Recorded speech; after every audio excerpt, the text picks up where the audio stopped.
Na moto, o que que eu fazia? Eu treinei muito. Eu vinha com a moto, ia até o stand e treinava várias formas de abordagem. O que eu poderia fazer? Desde a que é a mais funcional, como a kamikaze. Até a kamikaze eu pensei que é o quê? Joga a moto pro alto, dá o famoso grau, joga em cima. Na hora que tambar todo mundo, tampar todo mundo, a gente vê quem tiver no final. Então o que acontece? Eu tô várias técnicas. Eu ia pra lá, eu treinava tudo. Só que o que acontece? Eu sempre treinava sozinho, pro dia a dia sozinho. E na pista, eu não deixava moto nenhuma me ultrapassar. Tava sempre ali. Se então um corredor, ou eu vou estar primeiro no corredor, ou vai estar realmente o corredor. Ou se tiver andando, não adianta que não me passava. E ali tava indo. Só que eu também tinha consciência que se eu tivesse eu e ela, a gente não poderia sofrer nenhum acidente de moto aí muito sério, porque ia deixar as filhas órfãs, sem pai nem mãe. Então, toda vez que eu tava com a Priscila na moto, eu vinha mais devagar. Nesse fatídico dia, quando tava indo ali, quando chegou na Brasil. Daqui a pouco, Brasil o trânsito tava congestionado, tudo. Altura da Penha, o cara vai, corta, passa, corta a gente e já com a Glock na mão. Aí quando ele veio, Priscila ainda viu primeiro, falou, caramba, mas tá armado. Aí eu olhei, não tinha mais o que fazer.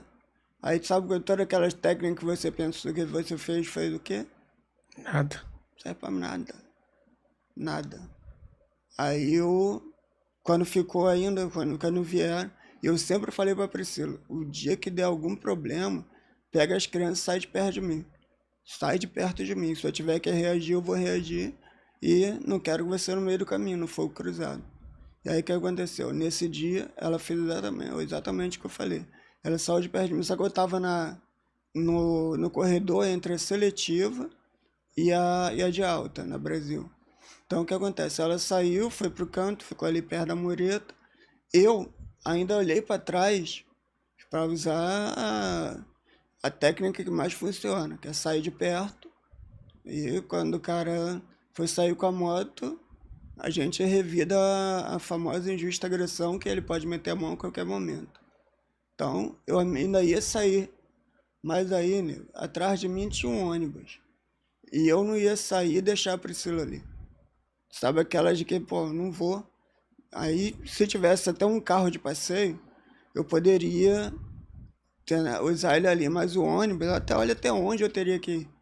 Atrás daquele ônibus, não ia dar. E aí o que eu fiz? Dei um espaço para trás, levantei a mão e falei, perdi, irmão, pode levar. Deixei a moto ligada e tudo, só para ele pegar e sair. Claro que, não sei, né? Vai que ele pega a moto e resolve atirar em mim. Então, talvez na hora que ele pegasse a moto, talvez eu pudesse estar Meter a mão. pronto ali para revidar, né? A gente não sabe. E aí o que acontece? O cara que ele veio ali, o piloto olhou pra mim e falou, pô, esse cara é polícia. Aí eu falei, olhei pro outro, mas pô, aí tu que me quebra. Aí quando ele falou, esse cara é polícia, aí o cara que veio ali já Eu veio revistar. veio me revistar. Aí que ele veio revistar, né? Aí fui reagir e qual é a ideia? Era tirar a arma da direção no meu peito e meter a mão na minha e aplicar. Quando ele estava apontando, eu olhei, né, o cara mais técnico é chato, né, que eu olhei e falei, bom, isso é uma 9mm. Olhei, vi ali a coisinha, falei, é uma Glock 9mm. E pensei, a minha era 40. Falei, a dele pode até transfixar, mas a pancada que ele tomar da minha, ele vai longe, que era ponta oca. Então eu falei, bom, vamos para disputa. E o que acontece? No batalhão, tem muita gente, infelizmente, muitos de nós já foi baleado, já foi alvejado. Então o que que eu imaginei?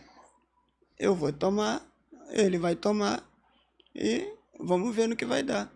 Literalmente foi o que eu pensei. Que calhou de pouco tempo antes, um dos nossos tinha levado um tiro na barriga. Teve outro que tomou no braço, teve um que tomou no rosto. Então o que acontece? A gente. Não é que a gente acha que é Highlander, mas não é isso. É que a gente aprende a não temer aquilo ali. Então, provavelmente, pela minha postura, o cara deve ter percebido, porque normalmente quem tá com medo fica naquela postura defensiva. Eu, mesmo sem saber, provavelmente eu devia estar naquela postura de lutador, alguma coisa assim. Então, eu sei que. E o rato conhece o gato, né? Pois é, exatamente. Assim como a gente conhece o Band conhece o polícia. E aí o que acontece? Aí naquela que ele veio ali e tal, quando eu dei por mim, eu tava deitado, Priscila tava já segurando me segurando pela cabeça. Aí eu perguntei, o que que houve? Eu perguntei a ela, o que que houve? Aí ela, você tomou um tiro. Eu olhei e falei, caramba, tava de olho fechado, nem vi. Aí foi a parte mais que ela falou, não, você tava de olho aberto. Ou seja, nesse momento que eu tomei o tiro, ficou tudo preto. A cor mais escura que tu imaginar foi o que tava. E aí só deu para eu clamar a Deus. Falei, Senhor, se for a sua vontade, que assim seja. Mas eu tenho 2 filhas, tenho minha esposa. E depois que eu terminei de falar dessa forma, aí foi onde eu voltei a tudo. Voltei a. Aí eu, depois daquele ali, né? Foi que tomou o tiro, né? Eu já. Pô, pegou aonde? Aí ela no peito. Falei, caraca. E aí nisso, tinha uma picape do lado, do nosso lado. A picape já desembarcou. Já era o pessoal do bombeiro que estava paisando, passando ali um oficial e um motorista. Na mesma hora ele já acionou a ambulância. Aquela ambulância deve ter vindo, acho que voando, que chegou muito rápido. Chegou muito rápido. Aí dali foi, e dali eu fui o primeiro atendimento, Getúlio Vargas. E dali fui para HPM. E aí eu tava vendo, bom, quando Deus faz o milagre, você vê, não só me trouxe de volta, como trouxe a viatura do bombeiro tá ali, porque uma coisa é uma pessoa normal pedindo e outra é o capitão do bombeiro, né? Se a gente pedir, espera e sabe lá Deus quando chegar, mas ele pedindo, chegou muito rápido. E aí, nego, aí veio a saga, né? Quando você pensa que melhorou, aí Você não tinha dimensão da gravidade, né? não tinha nenhuma. Até então, nada. Aí quando no Getúlio Vargas, eles fizeram tomografia. Quando o pessoal da HPM veio, levou, a ambulância levou. Quando chega na HPM, nego, aí começa a guerra. Que o médico, quando atendeu a gente lá, pegou a tomografia, olhou, e a gente chegou lá de manhã. Deve ser umas 7 e pouca da manhã, não sei. Eu sei, nego, que ficamos lá naquela emergência. O tempo passou, Priscila ali ao meu lado, em pé, até que, graças a Deus, alguém conseguiu uma cadeira para ela, botou ali, e foi ficando. Passou o dia todo e a noite toda. 24 horas dali, de um dia até o outro. Aí o que aconteceu? Aí quando veio a passagem de serviço, um médico passando para o outro, aí foi falando um caso aqui, outro ali, tudo. Aí o médico perguntou, pô, e esse aqui? Aí o médico falou, não, esse aí chegou ontem, não sei como não morreu ainda, cara. Caralho, na tua frente. Não, tá vendo? Aí ele falou, pô, a lesão dele é muito alta, não tem condição não, tá? Aí o outro, aí foi embora, eu falei, caraca. E nisso já começou a dar ruim. Comecei a entrar em sofrimento respiratório, aí virei para Priscila e falei, nego, esse ar-condicionado tá fazendo bem não, cara. Tô tentando puxar aqui, eu acho que eu tô ficando resfriado. Aí o enfermeiro que tava do lado falou pra ela, tá entrando em sofrimento respiratório. E aí, até que chegou um momento em que um grande amigo meu lá do BOP ligou para um oficial de lá e falou, pô, o que que tá acontecendo? Que até agora ninguém socorreu ele e tudo. Ela, não, calma aí que eu vou ver. Aí eu sei que com o pessoal que tava ali mesmo, não veio. Aí ela fez o contato com um médico. Na época ele era major. Agora já se reformou. E ele veio, ele estava lá na segurança dele, entre aspas, que ele era chefe da Rede Dó na área de, de neuro ali, neurocirurgião. Ele veio de lá, largou lá e veio. Acho que nós trouxe um ou dois da equipe dele. Aí quando chegou lá, tinha que ver a guerra, né? Ele chegou e daqui a pouco eu tô vendo ele e o médico que tava lá. E gritando, ele xingando o médico, gritando que era nome. Porra, meu irmão, tá maluco? Como é que tu faz isso? Quem você pensa que é? Tu é Deus? É tu que decide quem vive e quem morre? E xingando ele e tal. Eu falei, caraca. Falei, esse médico aí tá brabo. Aí, e aí ele foi acompanhando. Eu sei que quando eu já vendo as coisas já, mais ou menos, eu já vi em flash, ficava acordado um tempinho, daqui a pouco apagava. Aí daqui a pouco, quando eu tava chegando lá no centro cirúrgico, aí eu vi ele falando, e tira a mão dele, sai de perto, não quis, agora não vai fazer não. Se quiser, fica olhando daí da parede para aprender. Eu falei, caraca. Aí já entrou, saiu lá do médico, entrou lá do militar, né? Pô, entrou lá do revoltado. Entrou lá do revoltado dele, que ele falou, pô, como é que se faz, tá maluco? E ali, daqui a pouco eu falei, ih, mas ele é aceleradão, falei, só pensei, Deus, que seja suas mãos ali, que usa só as mãos dele, que do jeito que ele tá nervoso aí é capaz de dar ruim. E ali aí eu ouvi a voz, né, a voz feminina falando, ó, você vai sentir um arzinho e vai dormir. Aí eu falei, só balancei a cabeça, senti o arzinho, dormi, acordei 25 dias depois. Caraca! 25 dias depois acordei. Aí acordei, tava ali o pessoal, daqui a pouco veio pra me dar o banho, daqui a pouco tá vendo um monte de gente. Uma mulher ali picotando meu pé e tal, tirando um monte de pano de gás, com sangue, com tudo. Eu olhei, eu pensei, pô, cara, entrei aqui com um tiro, parece que eu fui atropelado por um trator, quantidade de sangue pra tudo quanto era lado. Eu falei que não é possível, cara. De onde tá vindo isso aí tudo? Aí é que vem onde começam as mazelas da corporação. Existe um colchão que ele é próprio para quem está acamado ali durante muito tempo, que ele fica trocando ar.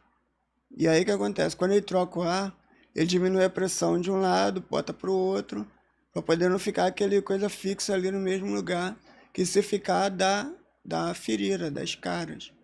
Pô, botou num colchão, igual daquele sim, só que furado. Pô, furado não só ele não troca, como ele faz o efeito inverso, ele abraça. E tive ferida, que era do calcanhar até a nuca. Ferida em tudo quanto era parte do corpo. E ali fui ficando. E aí, nego, desses 25 dias, quando você abre o olho, que é a primeira coisa que a gente pede é o quê? Água. Literalmente é como se estivesse no deserto. Porque você está sendo hidratado pelo soro. Só que o cérebro não entende isso. O cérebro ele não sabe que está sendo hidratado. E, pô, desesperado. E detalhe, como eu estava com a traqueostomia, que era para poder botar o respirador artificial, não pode beber água. Senão a água entra ali e vai direto pro pulmão. Pô, te falar que luta. Uma sede de 10 camelos e ali não pode beber água, não pode. E a gente ali é um desespero danado. Tem um pouco da dor, mas a dor não é tanto, agora o desconforto é total. Aí foi onde foi caindo a ficha. Que eu queria mexer a mão, não conseguia, queria mexer o pé, não conseguia. E, e aí o tempo foi passando. Ninguém falou nada, que tu tinha ficado numa situação ruim. Não, não, e para a mim diretamente não, para Priscila falou. E aí o que acontece? O, e a nega todo dia ela ia, todo E ela não dia. te falava nada. Não naquele momento, Foi né? forte Não, pra caraca, né? o, eu sei que e todo dia ela ia, mesmo eu estando em coma, todo dia ela ia, ficava comigo lá. E vou te falar, da minha casa até o hospital é longe. É longe. Ainda E tava morando lá em Nova Iguaçu ainda. sim, e o E tava lá no hospital, Estácio, né? exatamente. Então você tinha que ir até a central, da central pegar outro ônibus para poder chegar lá. E todo dia fazendo esse trajeto, e todo dia, num sufoco danado. Cada dia era um problema. Que é criança, um monte As de gente. crianças ficaram com a minha sogra, ficaram com a avó.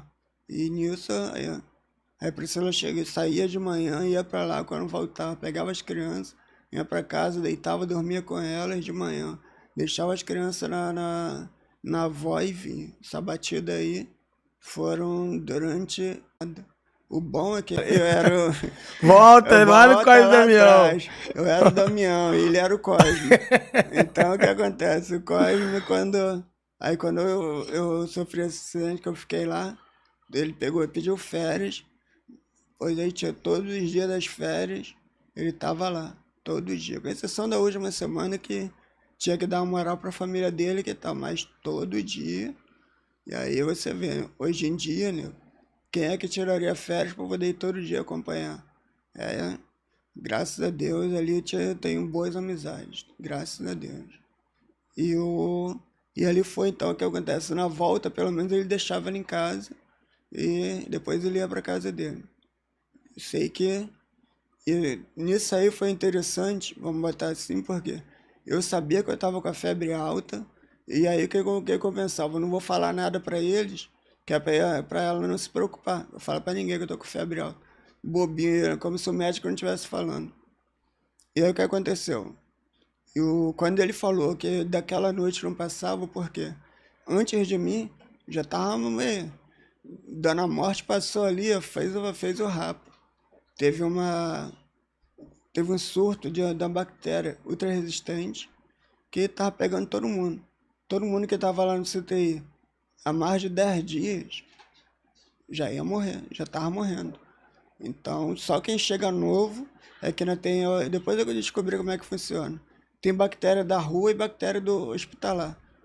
A bactéria da rua, ele é igual um moleque de rua, brigão. Quando ele chega na bactéria hospitalar, ele mata a bactéria hospitalar. Mas a bactéria hospitalar, que perde para da rua, se a pessoa estiver lá, dentro daquele hospital há muito tempo, ela não tem cura. Pra você ter ideia, o que acontece aí? Todo mundo morrendo. Chegou a minha vez que falou, ó, dessa noite ele não passa. E realmente aquela noite foi uma noite difícil. Você tem uma ideia, durante a noite eu comecei a sentir um frio, um frio. Aí chamei a enfermeira, pedi ela para me dar mais uma coberta. Eu já estava com uma coberta, pedi ela para me dar outra. Aí daqui a pouco ela vem com 2 bolsas de gelo, bota três, uma em cada lado da axila e uma na virilha. Eu sei que eu virei pra ela e falei, pô, melhor amiga, cara. Eu te peço um colchão coberto, tu me traz gelo. Caraca, eu fiquei bolado. Mas é o que acontece, aí a febre foi baixando, eu tava com 40 graus de fumaça. E aí no dia seguinte, como é que a nega entra? Ela falou que ela chegou lá de manhã, mas não teve coragem de entrar. Aí Achando ficou, que só ia ver o corpo. exatamente. Aí ficou lá do lado de fora, um maior tempão, sentada, desolada, até que passou alguém que era do CTI que a viu ali, e perguntou, "Ah, não vai entrar não?" Aí ela, preocupada, como é que ele tá? Aí, ele tá bem, tá do mesmo jeito, sorrindo para todo mundo. E ali eu tinha uma técnica que não dava para falar no início, então só dava para, o único barulho que eu conseguia fazer era mandando beijo. Então, para poder o que eu quisesse de alguém, eu tinha que mandar beijo. E normalmente é uma coisa que foi brabo pra mim, foi pedreira. Foi que, com aquela tráqueo ali, aquele troço no pescoço, como demorei muito tempo para ser operado, meu pulmão ficou muito secretivo. Então o que acontece? Toda hora aquilo ali entupia. Toda hora aquela danada da tráqueo entupia. E quando aquele entope, tu não respira, não consegue. É uma agonia que você vai vendo ali. Aí onde eu falo, o BOP, cara, ele forja a gente de uma forma que é fora de sério. Por exemplo, eu estava treinando também pro COESP. O que acontece? Como eu estava aprendendo, no início, quando eu estava aprendendo a nadar, eu estava tomando muito caldo de mim mesmo. Estava também na etapa de treinar, equipar, desequipar, que é, tira o fardamento todo, bota tudo dentro d'água. Então o que acontece? Me afoguei muito sozinho, treinando. Quando chegou nessa situação que começava a entupir tudo, quando eu não estava conseguindo mais respirar, o que eu fazia? Acalmava ali, tentava respirar devagarinho, com muita calma. Sei porque se surta ali na hora, começa a chacoalhar, já era, aí que vai embora mais cedo. Então, ali era a luta. Aí esperava quando passava alguém, eu mandava um beijo, a pessoa vinha, a pessoa olhava e só fazia um aceno de cabeça, aí vinha, eu pedia para esperar, que pedia só na linguagem mesmo labial, que não saía som nenhum. E assim, né, eu fui tocando ali, um dia por vez, ali, naquele local. Minha fé, ela me sustentou. Naquele local ali foi onde eu realmente me apeguei com Deus. Ali foi meu deserto, né? Cada pessoa, acho que em determinado momento, cada um passa por um deserto. O meu deserto foi ali. Ali eu tive ali vamos botar assim, o meu contato com o sobrenatural, com Deus. Eu tive ali, como eu falei, a partir do momento que Deus entrou no propósito, eu senti segurança nele. Então quando dava ruim, eu falava: "Ei, Senhor, segura aí que tá dando mais não." E assim eu tive ali uma tive uma revelação ali, conforme eu tava. Depois que eu saí do coma, durante o coma, eu vou te falar, teve até um filme antigo, Ghost, que tinha uma luz azul, que pro cara, e tinha uma luz preta. Nego, nos meus sonhos não teve luz azul, não. Eu lamento, eu gostaria de falar que vi, que tive, foi não. Foi só guerra. O que acontece? Eu só vivi a guerra. Então, o coma, você tá como se estivesse dormindo. Pô, quantidade de sonho que eu tava ali, que eu tava dentro da favela, que eu tava... E não sei, por incrível que pareça, meu inconsciente sabia que eu não conseguia mais andar. Porque foi várias vezes. Foi muito sonho assim. Tava na favela, certa vez, sentado na mesa de sinuca, até a Providência, a favela. Eu ouvia o band chegando, eu ouvia eles ali, eu desesperado, tentando sair dali, cadê? E não conseguia. Tentava, não conseguia. Surreal. Aí tinha outras situações, sempre assim, sempre guerra, só... Não teve um dia de refrigério. Aí, quando saí do coma, eu tive uma ligação maior com Deus ali. Eu tive uma visão de duas mãos estarem me amparando. E aquela visão ali eu entendi como se fosse a mão de Jesus ali. Eu tive essa visão, tive isso, criei, tomei posse daquela visão ali e vim segurando, vim mantendo. Aí, por exemplo, aí teve a etapa de respirar. Certa vez teve ali à noite, de madrugada, tem um revezamento ali no CTI. Para cada um, fica um tempinho e sai. Aí daqui a pouco veio um enfermeiro que nem era dali. Eu conheci os enfermeiros todos dali. Afinal de contas, eu, mesmo sem poder beber água, de vez em quando eu pegava alguns que eu sabia que poderia, aí pedia um pouquinho, aí tinha dois. Vamos falar primeiro de respiratório. Sei que esse enfermeiro, no meio da madrugada, o pessoal que tava ali foi aí, 10 horas apagar a luz.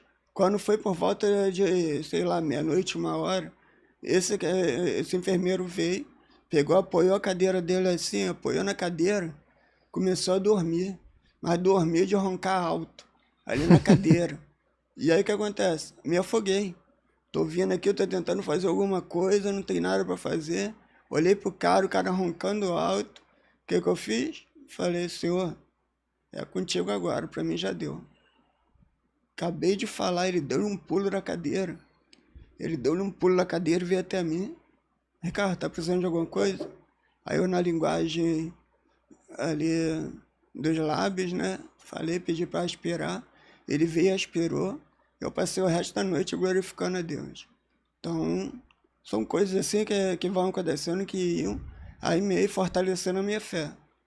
Aí, por exemplo, a etapa do... Chegou um dado momento onde tirou aquele negócio ali, botou, quer dizer, na verdade botou um negócio, uma válvula de fonação, que aí eu começava a falar igual um robozinho. A voz parecia a voz do Pato Donald ali falando, mas já comecei a me comunicar e tudo, né? Assim, a primeira coisa que eu fiz foi cantar uma musiquinha pra nega, né? Primeiro tem que fazer uma média, né? Tá ali contigo, então aí... E ali as coisas começaram a melhorar.